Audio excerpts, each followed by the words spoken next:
Assalamualaikum warahmatullahi wabarakatuh. Waalaikumsalam warahmatullahi wabarakatuh. Selamat pagi anak-anak. Ya, apa kabarnya hari ini?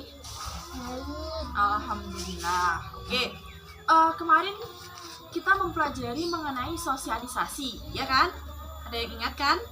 Ingat? Nah, kali ini kita akan mempelajari terkait penyimpangan sosial. Nah, penyimpangan sosial ini masih saling berkaitan dengan sosialisasi di masyarakat, gitu ya anak-anak ya. Oke, ada yang tahu penyimpangan sosial itu apa? Ya apa? Nah, iya betul sekali. Salah satunya penyimpangan sosial adalah dicirikan sikap melanggar aturan, gitu ya. Gini. Jadi penyimpangan sosial ini dapat diartikan sikap di mana terdapat ketidaksesuaian antara perilaku dengan norma dan nilai yang ada dalam kehidupan masyarakat di tempat di mana ia tinggal. Gitu ya anak-anak. Contohnya gini, di daerah A ada peraturan untuk melarang seorang anak perempuan keluar malam.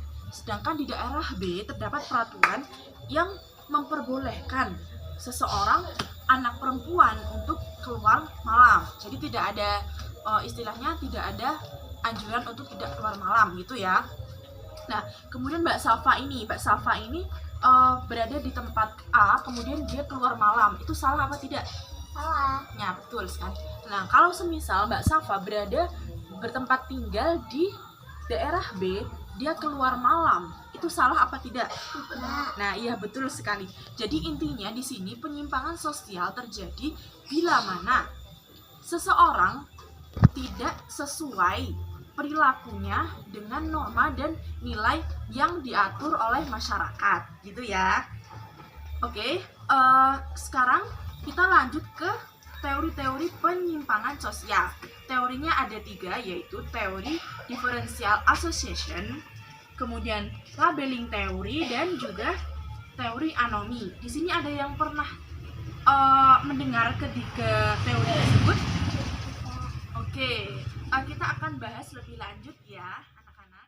Nama ini terkait teori differential association. Nah, teori ini menjelaskan bahwa sikap atau tindakan seseorang yang menyimpang atau penyimpangan sosial ini dikarenakan adanya dorongan dari suatu kelompok, gitu ya. Jadi semisal nih ada seseorang yang tergabung dalam kelompok. Nah, kelompok ini kelompok negatif. Nah, bisa saja seseorang ini masuk ke kelompok ini akan menyebabkan dia melakukan perbuatan menyimpang, begitu ya. Salah satu contohnya begini, namanya nih Udin itulah ya. Nah, Udin ini masuk ke kelompok bermain, istilahnya geng judi gitu ya, geng narkoba gitulah ya istilahnya. Nah, terus Udin ini itu ia melakukan perbuatan menyimpang dengan menggunakan narkoba. Nah, awalnya dia itu anak baik-baik, tapi karena ia salah pergaulan, ia masuk ke kelompok yang negatif, jadi ia ikut negatif. Jadi dia melakukan penggunaan narkoba ini didorong oleh kelompok. Kelompok ini mengharuskan Udin untuk melakukan hal yang sama seperti yang dilakukan kelompok jika Udin mau untuk bergabung dalam kelompok tersebut, gitu ya anak-anak ya. Oke, langsung ya. Yang kedua itu labeling teori. Nah, teori ini berangkat dari adanya julukan atau label, cap yang diberikan kepada seseorang. Biasanya itu di sekolah. Nah, di sini ada yang pernah dijuluki temannya gitu nggak? Seperti pembohong, pencuri gitu? Nggak ya? Alhamdulillah. Oke. Contohnya gini nak. Contohnya itu seorang pembohong. Nah, awalnya tuh ya semisal nih Mbak Ovi ini ditanya sama Mbak Safa, kemarin kamu pergi kemana gitu kan ya. Nah, terus Mbak Ovi-nya bilang kalau kemarin aku ke kolam renang gitu ya. Nah, Padahal Mbak Safa kemarin itu lihat Mbak Ovi sedang di pusat perbelanjaan di mall gitu.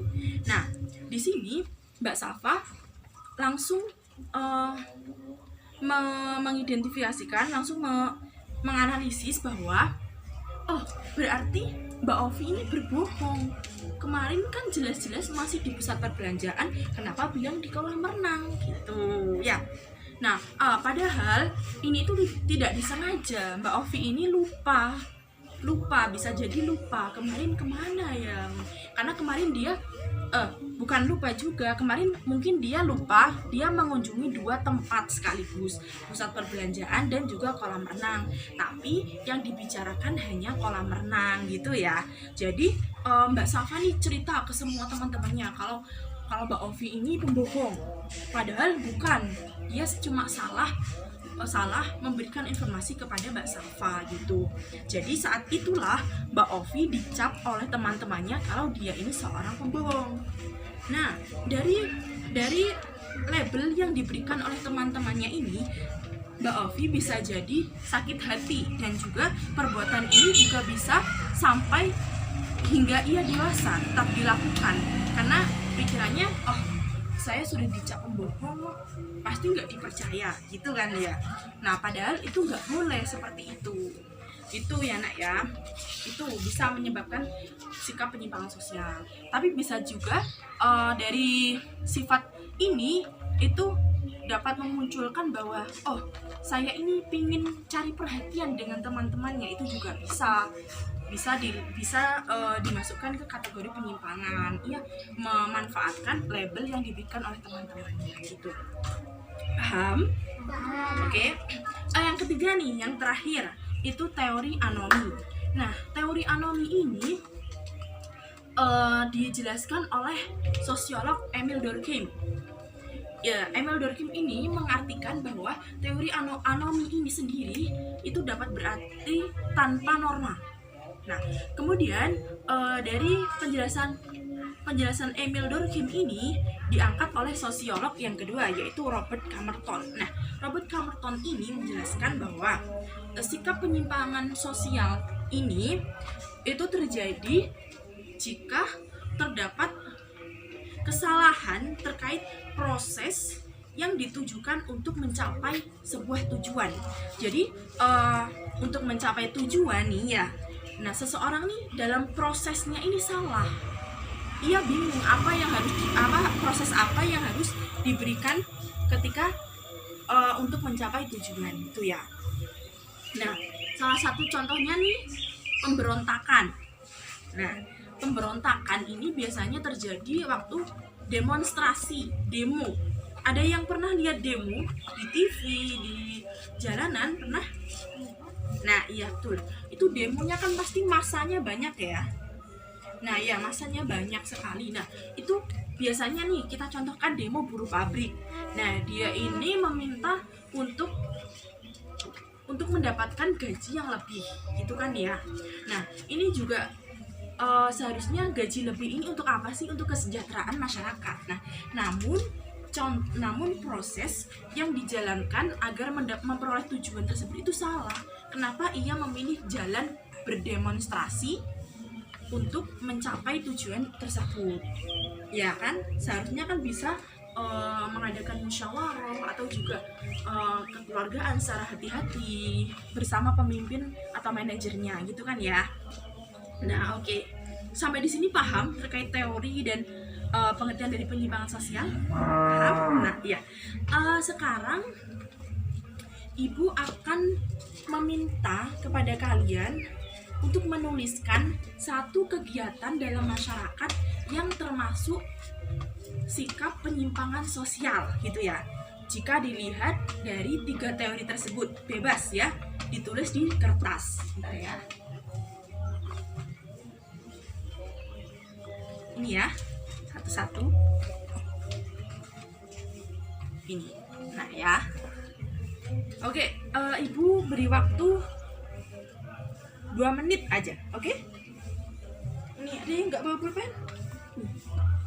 Kata nulis. Ini Mbak.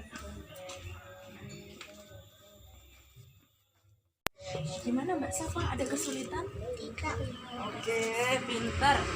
Ya, sambil dibaca ya referensinya, nanti biar tepat. Bagus. Kasih ya. Semangat Mbak Ovi. Oke anak-anak, waktunya tadi 2 menit telah habis ya. Sekarang Ibu meminta perwakilan dari kalian untuk menjelaskan kepada teman-temannya hasil temuannya tadi ya. Ada yang mau maju? Oke, ayo Mbak Ovi silahkan. Jawab sana. Beritahu ke teman-temannya hasil temuannya. Saya mengambil contoh kegiatan clubbing. Kegiatan termasuk sikap penyimpangan sosial yang dilihat dari teori differential association. Nah, ya bagus sekali. Terima kasih ya Mbak ya. Bagus sekali kerjanya. Ayo duduk. Oke teman-teman, itu tadi salah satu contoh hasil temuan dari Mbak Ovi. Nah, Mbak Ovi mencontohkan clubbing sebagai kegiatan masyarakat yang dipandang penyimpangan sosial, ya kan? Dilihat dari teori differential association. Oke. Di sini karena waktunya Ibu udah hampir selesai. Di sini ada yang bisa membantu Ibu menyimpulkan apa pembelajaran kita kali ini? Oke. Gini, sebelum kita mengakhiri pertemuan kita kali ini, Ibu memberitahukan kepada kalian bahwa cara untuk melihat dan menganalisis kegiatan yang ada dalam masyarakat itu termasuk kegiatan sikap penyimpangan sosial itu bukan asal kita menjustifikasi kalau itu merupakan perbuatan penyimpangan sosial, tetapi kita harus melihat dari 3 teori tersebut, yaitu teori diferensiasi association, kemudian yang kedua labeling teori, dan yang ketiga adalah teori anomi. Gitu ya anak-anak.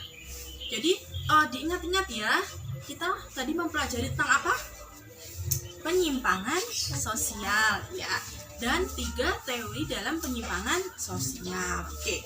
Sebelum Ibu meninggalkan kelas ini, Ibu akan berpesan kepada kalian bahwa kalian sebagai generasi muda harus mempersiapkan diri untuk menyesuaikan dalam kehidupan masyarakat.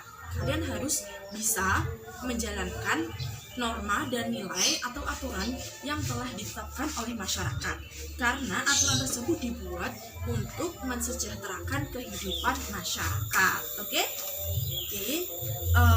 Sampai itu dulu pertemuan kita kali ini. Ibu tidak akan memberikan tugas kepada kalian, tapi Ibu memberikan bacaan referensi kepada kalian untuk dibaca di rumah ya. Oke, terima kasih atas perhatiannya. Terima kasih. Wassalamualaikum warahmatullahi wabarakatuh. Waalaikumsalam warahmatullahi wabarakatuh.